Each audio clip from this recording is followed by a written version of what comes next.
வணக்கம். இன்னைக்கு நாம ஒரு ஒரு சுவாரஸ்யமான கதைய கொஞ்சம் ஆழமா பார்க்க போறோம். நள்ளிரவு தேநீரும் நெடுஞ்சாலை மர்மமும். ஆமா, கேக்கும்போது தலைப்பு ஒரு மாதிரி இருக்குல்ல. கண்டிப்பா. ஒரு சாதாரணமா டீ குடிக்கலான்னு ஆரம்பிச்ச ஒரு விஷயம் எப்படி ஒரு பயங்கரமான நாம எதிர்பார்க்காத ஒரு மர்மத்துக்குள்ள கொண்டு போகுதுன்னு பார்க்கலாம் வாங்க.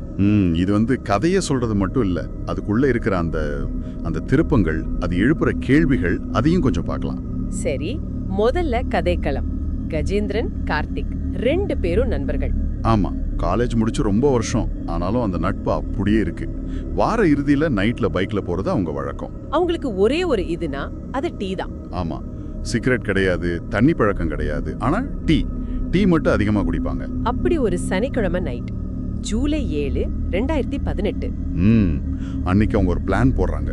ஆனா அது ஒரு வித்தியாசமான பிளான். சும்மா பைக் எடுத்துட்டு காலையில 5 மணிக்கு எங்க இருக்கோமோ அங்க டீ குடிக்கலாம் அப்படின்னு. எவ்வளவு விசித்திரமா இருக்கு பாருங்க. நிச்சயமா இந்த சின்ன முடிவு தான் எல்லாத்துக்கும் ஆரம்ப புள்ளி மாதிரி.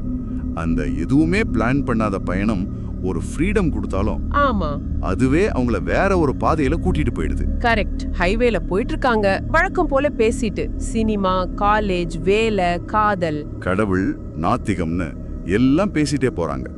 அப்போ திடீர்னு கஜேந்திரன் வண்டியை திருப்புறார். ஆமா, மெயின் ரோட விட்டுட்டு ஒரு கிளை சாலைக்குள்ள. அது எப்படி இருக்குன்னா ஆள் நடமாட்டமே இல்ல, ஒரே இருட்டு. அங்கங்க சில திருவிளக்கு மட்டும். நீங்க சொன்ன மாதிரி ஒரு ஒரு திகில் படத்தோட செட்டிங் மாதிரி இருக்குல்ல. ஆமா ஆமா, அந்த சூழல், அந்த வர்ணனையே ரொம்ப முக்கியம். அந்த அமைதி, அந்த குளிர். வழியில ஒரு பழைய கவர்மெண்ட் ஹாஸ்பிட்டல் பாக்குறாங்க. அப்புறம் பூட்டி இருக்கிற ஒரு மரக்கடை. அந்த மரக்கடை உள்ளுக்குள்ள ஒரு மாதிரி மஞ்சள் லைட் எரியுது. வெளியில ஏதோ முனகல் சத்தம் கேட்டதா சொல்றாங்க.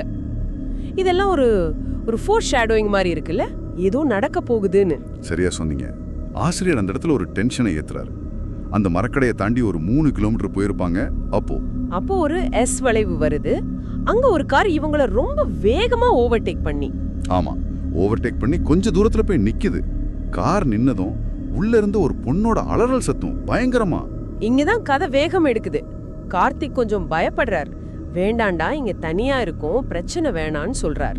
ஆனா கஜேந்திரன், தனியா இருக்கிறதுனால தான்டா போய் பார்க்கணும் யாரும் என்னன்னு அப்படின்னு சொல்லி கார் கிட்ட போறாங்க. போனா உள்ள ஒரு கர்ப்பிணி பெண் பிரசவ வலியில துடிச்சிட்டு இருக்காங்க. இப்ப அவங்க ஒரு பெரிய சங்கடத்துல இருக்காங்க. உதவலாமா வேண்டாமா, ரிஸ்க் இருக்கு. ஆனா ஆட்டோமேட்டிக் கார்னு நினைக்கிறேன், 4 கியர் வண்டின்னு இருக்கு. ஓ சரி. கார்த்திக் பைக்ல ஃபாலோ பண்றார். ஹாஸ்பிட்டல்ல நர்ஸ், டாக்டர்லாம் வந்து அந்த பெண்ணுக்கு சுகப்பிரசவத்துல ஒரு ஆண் குழந்தை பிறகுது. அப்பாடான இருக்கு அந்த நேரம். ஒரு உயிர் காப்பாற்றப்பட்டிருக்கு, ஒரு புது உயிர் வந்திருக்கு, ஒரு நிம்மதி. கார்ல அந்த பெண்ணோட போன் கிடைக்குது, ஐபோன். ஆனா அது உடைஞ்சு போயிருக்கு, ஆஃப்ல இருக்கு. ஆனா அந்த நிம்மதி அது ரொம்ப நேரம் நீடிக்கல. ஆமா, கொஞ்ச நேரம் கழிச்சு அந்த பெண் கண்ணு முழிக்கிறாங்க. நர்ஸ் கேக்குறாங்க இயல்பா, உங்க கணவர் நம்பர் சொல்லுங்கன்னு. அப்போ அந்த பெண் ரொம்ப சாதாரணமா குழந்தைய கொஞ்சிக்கிட்டே ஒரு பதில் சொல்றாங்க. அங்கிருந்த எல்லாரும் அப்படியே ஷாக் ஆயிட்டாங்க. என்ன சொல்றாங்கன்னா, என் ஹஸ்பண்ட் கார் டிக்கில இருக்காங்க அப்படின்னு. நினைச்சு பாருங்க, கேட்ட உடனே கஜேந்திரனுக்கும் கார்த்திக்கும் எப்படி இருந்திருக்கும். அவங்க பதறி போய் ஓடி போய் அந்த கார் டிக்கிய திறக்கறாங்க. உள்ள ரத்தம், ஒரு பிளாஸ்டிக் கவரால சுத்தி ஒரு ஆணோட உடல். இதுதான் கதையோட உச்சகட்டம். உதவி செய்ய போய் கடைசியில ஒரு கொலையோட சாட்சியா நின்னுட்டாங்க. அந்த அதிர்ச்சியில அவங்க அப்படியே உறைஞ்சு போயிருக்காங்க கார் டிக்கிய பார்த்துட்டு. அப்போ இன்னொரு விஷயம் நடக்குது. கார் முன்னாடி இருந்து ஒரு ஆள் வரார். ஆமா, நொண்டி நடந்து வர்றார். வந்து அவங்க கிட்ட ரொம்ப சர்வசாதாரணமா ஒரு கேள்வி கேக்குறாரு. என்ன கேக்குறாருன்னா, தம்பி டீ குடிக்கிறீங்களா? பாருங்க, எங்க ஆரம்பிச்சாங்களோ அங்கேயே கதை வந்து நிக்குது. ஆனா இப்போ அந்த டீங்கிற வார்த்தைக்கு பின்னாடி எவ்வளவு பெரிய மர்மம் இருக்கு. ஆமா, ஒரு சாதாரண டீ குடிக்கிற ஆசை இப்படி ஒரு அதிர்ச்சியான இடத்துல வந்து நிக்குது. இந்த கதை என்ன சொல்ல வருது? நம்மளோட சின்ன முடிவுகள் கூட சில சமயம் நம்மளை எங்க கொண்டு போய் விடும்னு தெரியாது இல்லையா? அந்த நொண்டி நடந்து வந்த நபர் யாரு? அந்த பெண்ணுக்கும் டிக்கில இருந்த உடம்புக்கும் இவருக்கும் என்ன சம்பந்தம்?